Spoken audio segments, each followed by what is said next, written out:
Nag-iiba ang pakiramdam ng silid sa sandaling pumasok sila. Hindi dahil sa dramatikong pagpasok, hindi dahil sa malalakas na salita o desperadong galaw, ngunit dahil lang sa presensya nila. Banayad lang ito, halos hindi napapansin ng karamihan. Pero imposibleng hindi mapansin ng mga taong nabubuhay sa manipulasyon, pag-ubos ng enerhiya ng iba o paghahanap ng atensyon. Nararamdaman agad ng mga toxic na tao. Hindi available ang taong ito. Hindi siya magandang target. May likas na karisma ang mga introvert na tahimik pero matatag. Maaaring nakaupo lang sila sa isang sulok ng isang salo-salo, dahan-dahang umiinom o nag-i-scroll sa phone. At gayunpaman, ang mga matang may halaga ay kusa silang napapansin. Hindi nila hinahabol ang atensyon. Ang atensyon ang kusang lumalapit sa kanila. Pero para sa mga toxic na tao, yung mga maiingay, mapanghimasok o oportunista, nakakatakot ang kalmadong presensya ng mga introvert. Isa itong tahimik na pader na hindi nila mapasok, isang ritmo na hindi nila makontrol. Pero heto ang lihim. Gumagamit ang mga introvert ng mga banayad na pisikal na paraan. Minsan likas, minsan sinasadya para maging untouchable sila o hindi maaapektuhan ng mga toxic. Hindi dramatiko ang mga paraang ito. Ito ay elegante, halos hindi nakikita at napaka-epektibo. Tara alamin natin ang iba't ibang paraan kung paano nagiging imposibleng target ang mga introvert, one movement at a time.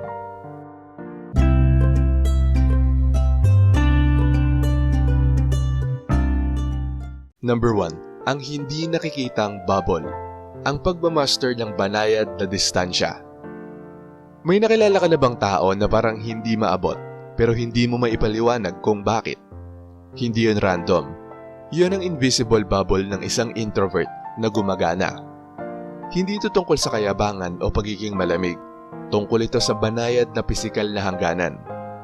Ang paraan ng pag-upo nila ng bahagyang nakatagilid, ang pag-atras kapag may lumalapit ng sobra, o ang pag-anggulo ng katawan para magkaroon ng espasyo. Lahat ng ito ay likas na armor na ginagamit nila. Madalas na pagkakamala ng mga toxic na tao ang distansyang ito bilang kayabangan o pakiramdam ng pagiging mas angat. At ang maling pagbasa na yun mismo ang naglalayo sa kanila. Karamihan sa mga nanggugulo ay kusang umaatras nang hindi nila alam kung bakit. Tanging ang mga marunong lang rumespeto sa hangganan o may kakayahang makipag-ugnayan ng tunay ang nakakatawid dito. At dito na nagiging mas kawili-wili. Ang bubble na ito ay hindi lang depensa.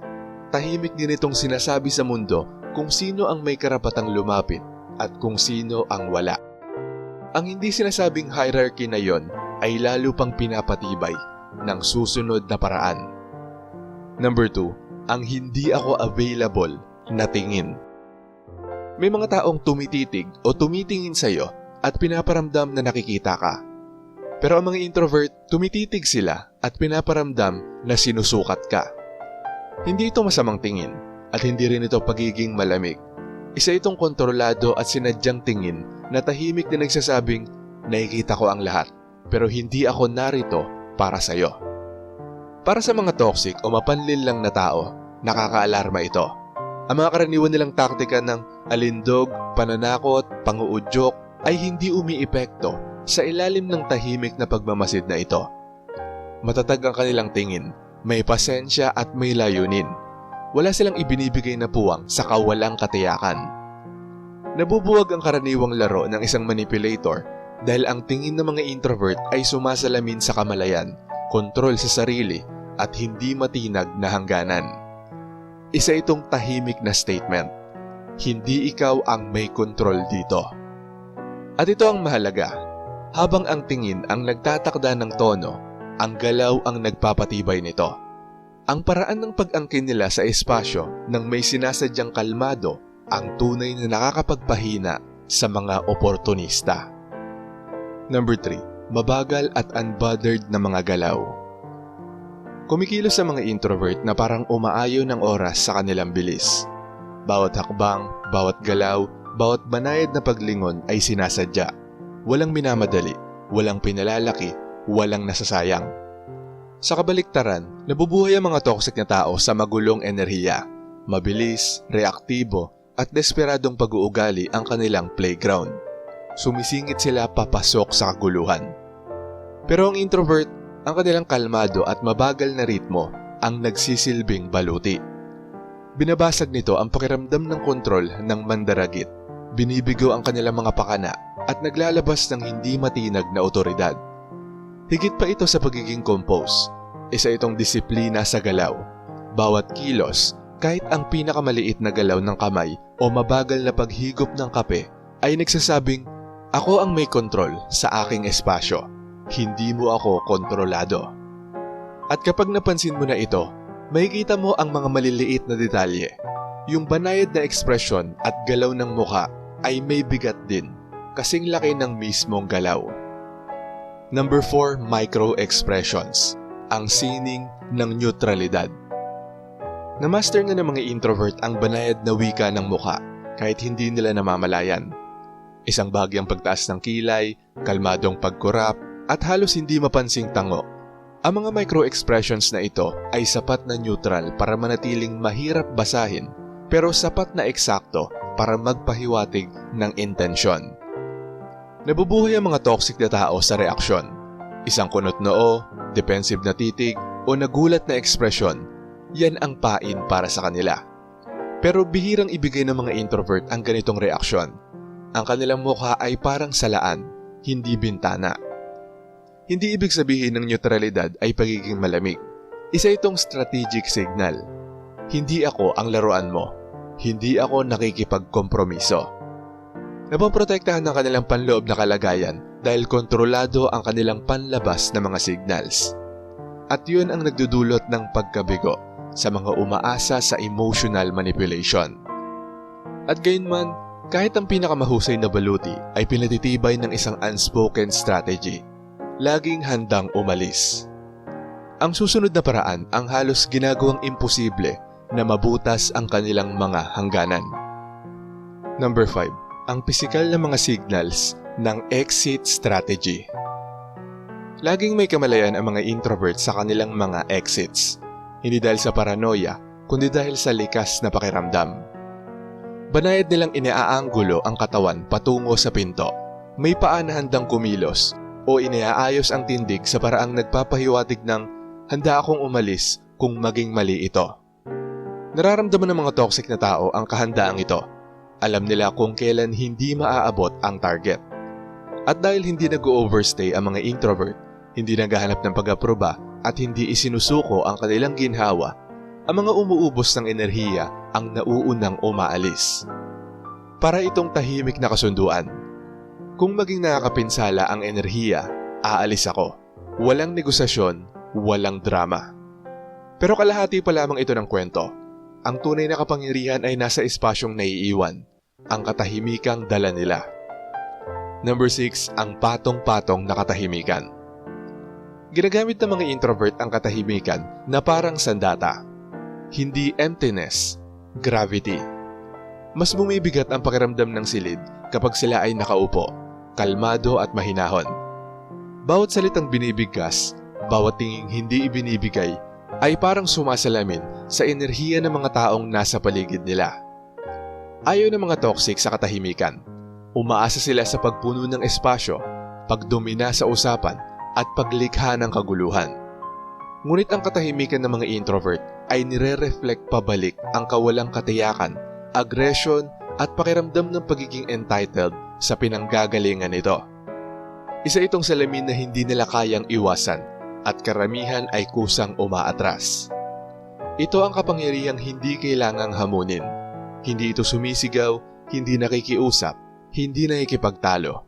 Umiiral lamang ito. At ang epekto ay sobrang magnetic. Ang lahat ng 6 na paraang ito, distansya, tingin, galaw, micro-expression, kahandaang umalis at katahimikan ay gumagana ng magkakasabay na parang isang symphony. Bihirang makipagtalo, makipagbanggaan o magpakitang gilas ang mga introvert. Sila ay simpleng umiiral lang. Maaaring hindi ito mapansin ng mundo ng may kamalayan pero hindi maikakaila ang epekto. Likas nilang na itataboy ang toxicity, tahimik, banayad at may hindi matinag na otoridad.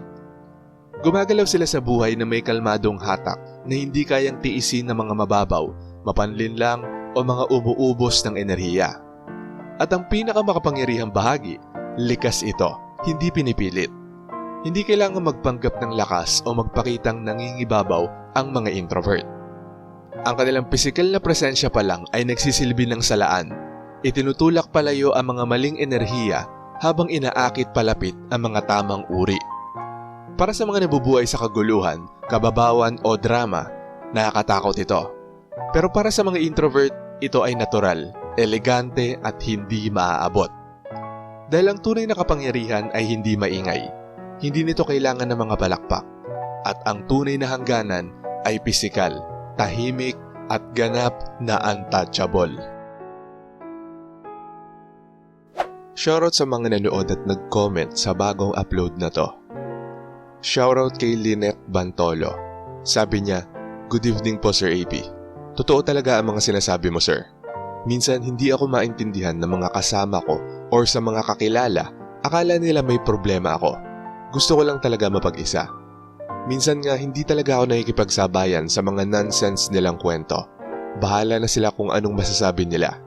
Ganito talaga ang mga introvert. Parang sasabihin nilang may sariling mundo." Sabi naman ni Marie the Lightworker, "Hi po Sir AP, a blessed evening sa'yo. Totoo po lahat ng mga nasabi nyo sa episode na to. Hindi po ako affected sa mga kaguluhan o mga patutsada sa mga kasamahan sa trabaho or kung ano pang mga kagrupo na mahilig magparinig ng mga reklamo at insulto. Tahimik ko lang pinagmamasdan at sinusulyapan bawat kilos at galaw nila. May mga tao talagang sa iba nila ibinubuhos ang init ng ulo para mandamay ng iba at sa huli sila naman ang talo. Salamat po muli sa pagbahagi ng magandang episode na to. God bless always and more power." At ayon naman kay Lady Vines M, "Hindi ko katangian ito. Mainitin ang ulo ko eh. Ang problema ko po kasi ay katabing bahay lang namin ang mga toxic. Araw-araw po ay nakabantay silang lahat sa mga kinikilos namin, lalo na po sa akin. Ewan, hirap na hirap po talaga ako magtimpi. Kapag kasi hinahayaan nyo silang gawin lang ang gusto nila, mga abuso naman po ng mang-aabuso sa katahimikan at kabaitan mo. Siguro nga po ay may diferensya din ako, pero sure po na hindi naman po ako ang lumilikha ng problema. Hindi ko na nga po alam kung anong dapat gawin. Paulit-ulit na rin akong pinagagalitan ng mga magulang ko. Kakapagod at stress na rin ako dito. Dito nagsisimula ang problema ko sa mental health. Pero never akong iniintindi ng parents ko. Hindi ko na alam kung anong gagawin. Okay lang sana magtimpi kahit masalubong mo sila sa daan. Dahil at the end of the day ay hindi mo naman sila makikita pang muli. Pero kung mismong katabing bahay nyo sila, stressed out ako. Sira na rin ang buong araw ko sir." At shoutout din kila Chris Alegado Jr., Jonathan Mariano, Annalyn Granada, Maria Eureka Akense, Renante Damgo, Lorena Bintas, Emma Villanueva, Joyla Short Video, Mario Alipit, Ramlat, Kati, Lone Survivor Diaz, at kay Michiko Tobayashi. Maraming salamat po sa panunood. Kung gusto nyo ding ma-shoutout, mabati o mabasa ang comment nyo, mag-comment lang sa latest video rito sa channel na to at pipili kami doon ng mga isi-shoutout at babasahin para sa susunod na upload. Kung nagustuhan mo ang video na to, huwag kalimutang mag-like, i-share to sa iba at mag-subscribe na kung hindi ka pa nakaka-subscribe. Maraming salamat at see you next time.